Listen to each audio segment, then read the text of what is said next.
passez une bonne semaine, nous dit béni soit l'Éternel. Parce que je suis là seulement, nous dit béni soit l'Éternel. Nous allons l'adorer, Seigneur.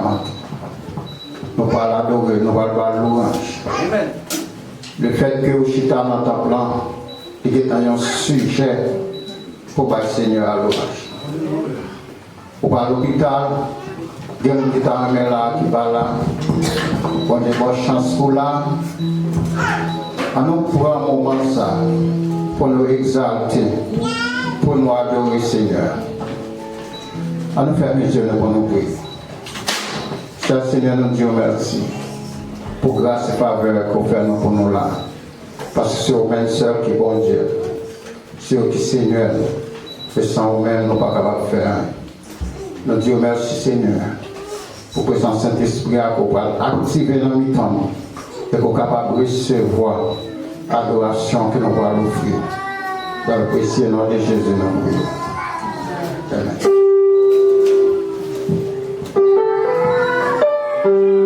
Nous allons laguer nos noms du Seigneur. Nous allons abandonner nos noms du Seigneur matin. Est-ce qu'on pourrait vous abandonner à le Seigneur et qui nous fait sabler avec nous?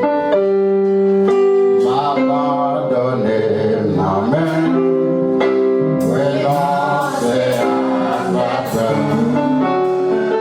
Bye.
lit, au nom de Jésus. Quel que soit mon travail, de besoin, de ramassons qui se lit, au nom de Jésus. Il réclame rédemption, réclame faveur, Seigneur. Réclame grâce, réclame grâce. Au nom de Jésus de Nazareth, au nom de Jésus de Nazareth, au nom de Jésus de Nazareth, au nom de Jésus de Nazareth. Dans le nom de Jésus. Amen, amen, amen. Alléluia. C'est encore. Avec Dieu, nous ferons des exploits. Nous sommes capables de dire plus fort. Avec Dieu, nous ferons des exploits. Alléluia. Bon Dieu, nous mettons nos pieds pour nous adorer. Nous allons louer le Seigneur. Nous allons prendre ce temps. Vous connaissez ce travail, vous êtes temps à travail. À nous passons un petit temps pour nous passer Seigneur à l'orange dans le moment.